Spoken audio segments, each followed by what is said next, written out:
ತೆಲುಗು ಚಿತ್ರದಲ್ಲಿ ಹಳೆ ಹೀರನ್ನು ಮೀಸೆ ತಿರುವಿ ಲುಂಗಿ ಕಟ್ಟಿ ತೊಳ್ಕೊಂಡೆ ವಿನಯದಿಂದ ಹೇಳಿ ಯಜಮಾನ್ರೆ ಅಂತ ನಿಂತ್ಕೊಳ್ಳೋ ಪುಂಡ ಅನ್ಕೊಂಡಿದ್ಯಾ ಪುಂಡ ನಿನ್ನ ಎದೆ ಗುಂಡಿ ಏನಾದ್ರು ಬಂದಿದ್ದಿಲ್ಲ ಈ ಗಂಡು ಕೊಡಲಿಯಿಂದ ಟೈಗರ್ ಪುಂಡ ನಿನ್ನಂತ ಬಂಡ ಶ್ರೀಮಂತ ರುಂಡ ತೆಗೆಯಲು ಸದಾ ಸಿದ್ಧತೆಯಲ್ಲಿ ಬಂದ ಗಂಡದೇ ಪುಂಡ ಬಾರಿ ಸಂಡ ಸ್ವತ್ತ 24 ಹಳ್ಳಿಗೆ ದೊಡ್ಡ ದಣಿಗರಿಸಿಕೊಂಡಿರುವ ಈ ಪ್ರವೀಣರಾದರೆ ಇಲ್ಲೇ ಬೀಳುವುದರಿಂದ ಸೇರಿದ ಆದರೆ ಈ ಜನ್ಮದಲ್ಲಿ ಸಾಧ್ಯವಾಗದನ್ನು ಸಾಧಿಸಲು ಹೊರಟಿರುವರು ಈ ಪ್ರವೀಣರು. ಮಿಸ್ಟರ್ ಪುಂಡ, ಈ ನಿನ್ನ ಪುಂಡಾಟಿಕೆ ನಮ್ಮ ಮುಂದೆ ನಡೆಯುವುದಿಲ್ಲ. ಸುಮ್ಮನೆ ನಾವು ಹೇಳಿದಂತೆ ನಮ್ಮ ಮನೆಯ ಜೀತದೊಳಗೆ ಬಿದ್ದಿರು.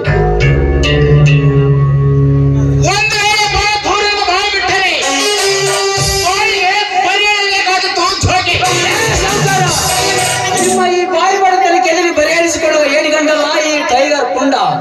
ನಿಮ್ಮಂತ ಬಂಡ ಶ್ರೀಮಂತರ ಪುಂಡಾಟಿಕೆಯನ್ನು ಬಂಡಗೊಳಿಸಬೇಕೆಂದು ಸಿಕ್ಕಂತೆ ಕುರಿ ಹಾಲು ಕುಡಿದು ಸೊಕ್ಕೆ ನಿಂತ ಕುಸ್ತಿಯ ಕಡೆಯುದು. ಇದರ ಮೇಲೆ ಏನಾದರೂ ನೀವಿಬ್ಬರು ಬಡಬಡಿಸಿ ಮಾತನಾಡಿದರೆ ನೀವು ಈ ಪಟ್ಲಿ ಬಾಯಿಗೆ ಆಗಿದ್ದರೆ ಖಂಡಿತ.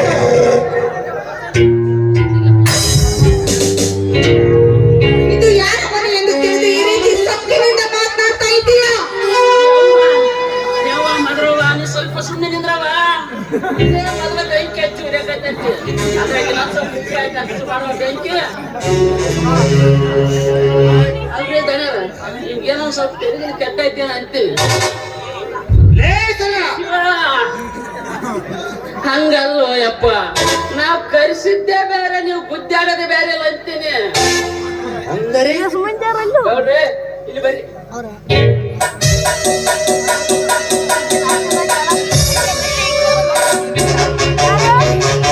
ಇಷ್ಟು ಮಾಡಿ ಮುಗಿಸೋರಾಯ್ತವ್ರಿ, ನಮ್ ಕೆಲಸ ಸಕ್ಸಸ್ ಆಗ್ಬಿಡ್ತೈತೆ. ಹೌದು, ಈ ಸದ ಹೇಳಿದಂತೆ ಇವರ ಕೂಡ ವಾದಿಸುವುದು ಪರವಲ್ಲ. ಉಪಾಯದಿಂದ ಇವನು ನಮ್ಮ ಸೆಳೆತಕ್ಕೆ ತೆಗೆದುಕೊಂಡು ಜೀತದೊಳಗೆ ದುಡಿಸಿಕೊಳ್ಳಬೇಕು. ಆಮೇಲೆ ಇವರ ಹಣ್ಣು ನಮ್ಮನ್ನು ಸೆರೆ ಹಿಡಿದು ಆ ಪರಮೇಶು ಹಸ್ತೆಲ್ಲ ಬರೆಸಿಕೊಂಡು ನಂತರ ಒತ್ತುಕೊಳ್ಳಬೇಕು ಈ ಬಡ ಪ್ರಾಣಿಗಳನ್ನು. ಅಂದಾಗ ನಮ್ ಕೈ ವಶವಾಗುತ್ತಾಳೆ ಆ ಸುವರ್ಣ.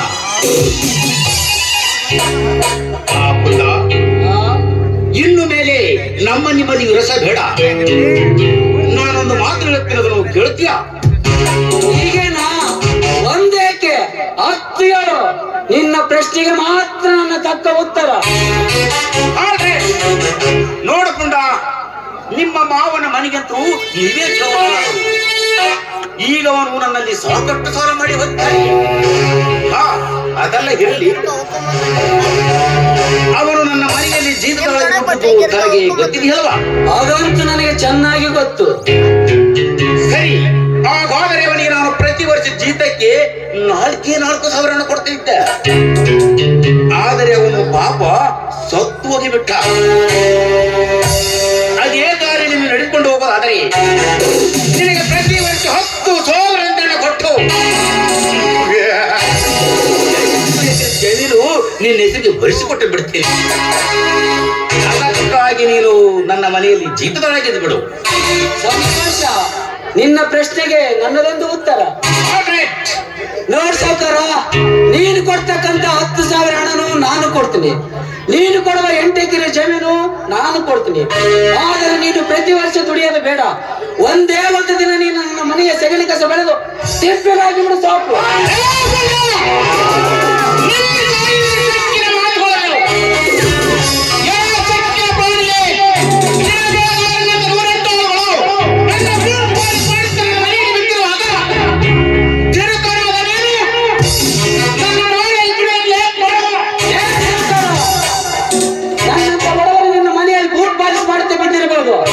ಆದರೆ ನಿನ್ನಂತ ಶ್ರೀಮಂತರು ನಾ ಬಿಟ್ಟ ಚಪ್ಪಲಿ ಹೊತ್ತು ದಿನಾಲು ನನ್ನಿಂದ ತಿರುಗುತ್ತಿದ್ದಾರೆ.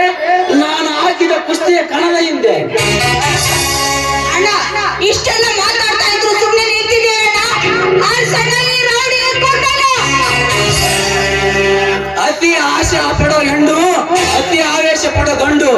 ಗೆದ್ದುದು ಇಷ್ಟೇ ಇಲ್ಲ.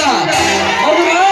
ಈ ನಿಮ್ಮಮ್ಮನ ಕಟ್ಟಿಗೆ ಬಂದು ಮುಂದಕ್ಕೆ ಇಂಥ ಲುಚ್ಚ ಶ್ರೀಮಂತರು 1000 ಕಿಲೋಮೀಟರ್ ತುಳಿಸಿದ್ರು ಎಂದಿಗೂ ನನಗೂ ಈ ಪುಂಡನ ಗಂಡೆದೆ.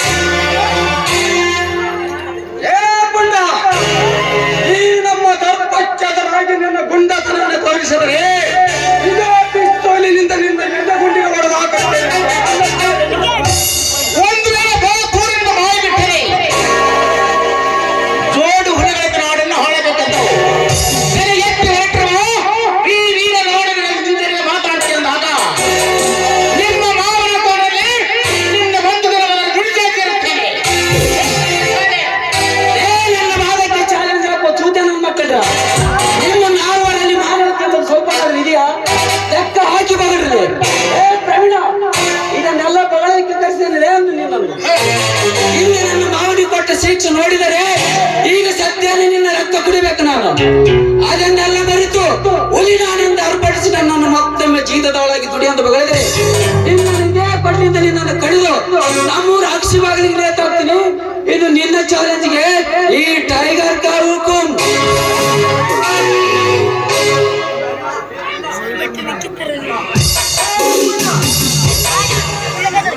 ಮುಚ್ಚು ಬಾಯಿ ಬಂಡ. ಶ್ರೀಮಂತ ಎತ್ತಿ ಹಾಕಿದ ಅನ್ನ ತಿಂದು ಬಗಳುವ ನಾಯಿ. ಏನಿನ್ನ ಶ್ರೀಮಂತನ ಗುಂಡೇನಾದರೂ ನನ್ನ ರುಂಡದ ಮೇಲೆ ಆಶಿಟ್ಟಿದ್ದಾದರೆ ಅದಕ್ಕೂ ಮೊದಲು ನಿಮ್ಮ ನಾಲ್ವರ ಮುಂದೆ ತೆಗ್ತೀನಿ. ಇದು ನಿನ್ನ ಚಾಲೆಂಜ್ಗೆ ಈ ಟೈಗರ್ ಮಾಡುವ ಹುಕುಂ. ಒಂದು ವೇಳೆ ಈಗ ನೀನು ತಪ್ಪಿಸಿಕೊಂಡ್ರು ಮುಂದೆ